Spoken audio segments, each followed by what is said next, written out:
আজি দিনজোৰা কাৰ্যসূচীৰে আমি বিটিচি চৰকাৰৰ লগত অসম চৰকাৰৰ 3গৰাকীকৈ মন্ত্ৰী আৰু গোটেই মুখ্য সচিবকে আদি কৰি সমূহ শীৰ্ষ বিষয়া একেলগে থাকি আলোচনা কৰিছোঁ। আপোনালোকে জানে যে বিটিচিত বহুকেইটা নতুন প্ৰকল্পৰ কাম আৰম্ভ হ'বলৈ গৈ আছে।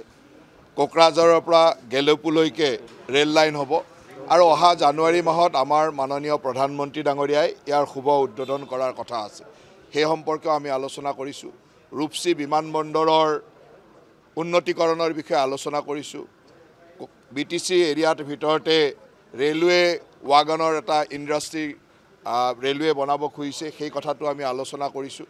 বা বিভিন্ন যি ধৰণৰ আৰ্মিৰ কিছুমান ব্যৱস্থা আছিল, আৰ্মিৰ ফায়াৰিং ৰেঞ্জৰ কিছু মাটিৰ সমস্যা ইত্যাদি আছিল, এই কথাবিলাক আমি আলোচনা কৰিছোঁ।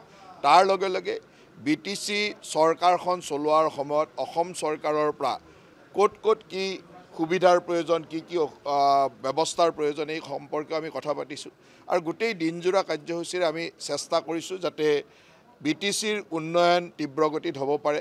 হাগ্ৰামা মহিলাই ডাঙৰীয়াৰ নেতৃত্বত নতুনকৈ চৰকাৰ গঠন হৈছে আৰু অসমৰ মাননীয় মুখ্যমন্ত্ৰী হিমন্ত বিশ্ব শৰ্মা ডাঙৰীয়াই বিচাৰে যে বিটিচিৰ এক নতুন ৰূপত উন্নয়ন হওক, চাৰিও দিশৰ উন্নয়ন হওক।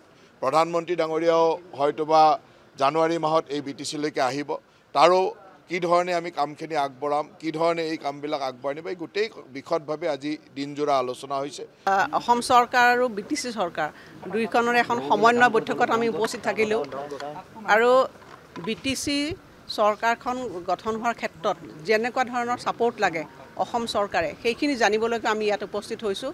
আৰু আপোনালোকে জানি ভাল পাব যে ইতিমধ্যে বহুতো ইয়াত কেন্দ্ৰীয় চৰকাৰৰ আঁচনি আৰু ৰাজ্যিক চৰকাৰৰ আঁচনি আমি তেওঁলোকক দিছিলোঁ। গোটেইখিনি পুংখানুপুংখানুভাৱে আমি তাৰ ৰিভিউ কৰিছোঁ। আমাৰ এটাই উদ্দেশ্য, অসমৰ মুখ্যমন্ত্ৰী ডাঙৰীয়াই কৈছে সম বিকাশ সম উন্নয়ন হ'ব লাগে আৰু সেইকাৰণে আজিতে বিটিচি যিমানখিনি আঁচনি, কেন্দ্ৰীয় চৰকাৰৰ আঁচনি বিটিচি চুক্তিমতে ইয়াত যিখিনি প্ৰকল্প দিয়া হৈছে তাৰ 100% ৰূপায়ণ হ'ব লাগে, সেইটোৱে প্ৰধান উদ্দেশ্য। ইয়াত কিছুমান সমস্যা আছিল, লেণ্ড একুইজিশ্যনৰ সমস্যা হাগ্ৰামা মহিলাই ডাঙৰীয়াই কৈছে, বা তেওঁলোকৰ যিখিনি ইয়াত অসুবিধা হৈছে ইউটিলিটি শিফটিং বা বিভিন্ন ধৰণৰ সংক্ৰান্তত অসম চৰকাৰৰ সহায় লাগে, বিটিচি চৰকাৰৰ সহায় লাগে। গোটেইখিনি আমি এটা আচলতে ইয়াত মাধ্যম হিচাপে আমি উপস্থিত হৈছোঁহি। সকলো বিভাগৰ বিষয়াসকল ইয়াত আছে। ইয়াত যিখিনি উন্নয়নমূলক আঁচনিবিলাক হৈ আছে তাত যদি ক'ৰবাত কিবা এটা অসুবিধা হৈছে সেইখিনিও আমি নাইকিয়া কৰিবৰ কাৰণে এটা সুন্দৰ প্ৰচেষ্টা আমি গ্ৰহণ কৰিছোঁ আৰু আশা কৰিছোঁ যে এই আঁচনিবিলাক যদি সম্পূৰ্ণভাৱে ৰূপায়ণ হৈ উঠে বিটিচিয়ে এখন সৰ্বাংগ সুন্দৰ বিটিচি হ'ব, আমি নিশ্চিত।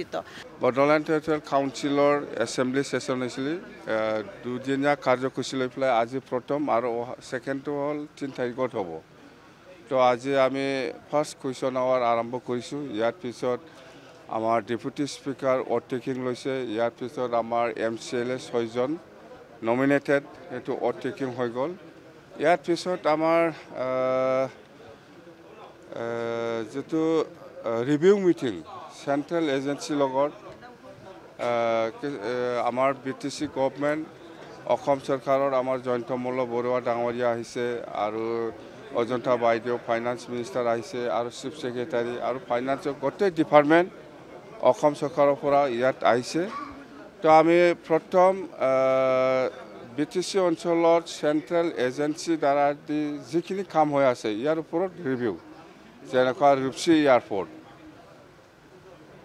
এয়াৰপৰ্ট সেইটো আকৌ মডিফিকেশ্যনৰ দৰকাৰ আছে, লেণ্ড একুইজিশ্যনৰ দৰকাৰ আছে। সেইটো মানে আগত যেনেকুৱা বনাইছে ইয়াতকৈ আৰু মডিফিকেশ্যনৰ দৰকাৰ আছে বুলি আমি আজি চেণ্ট্ৰেল এজেঞ্চি দ্বাৰা আমি গম পাইছোঁ। সেইটো নিশ্চয় এই ৰূপসী এয়াৰপৰ্টটো আৰু ৰিভিউ হ'ব আৰু বনাব লগা দৰকাৰ আছে। ইয়াৰ পিছত আৰু সৰ্বজৰাতে বাছবাৰীত ৰেলৱে কচ ফেক্টৰী, ইয়াৰো কিছুমান মাটিৰ একুইজিশ্যনত কিছু সমস্যা হৈছে, সেইটো আমি বিটিচিয়ে দায়িত্ব লৈছে। যিখিনি মাটি এলটমেণ্টৰ যিখিনি ঝামেলা আছে বা যিখিনি কৰিব পৰা নাই আমি সেইটো সহায় কৰিম। আৰু কচ ফেক্টৰীৰ পৰা নেশ্যনেল হাইৱে যিটো ৰাস্তা সেইটো খুব সৰু আছে বুলি কৈছে, ডাঙৰ বনাই দিব লাগে, এইটো আমি দায়িত্ব লৈছে।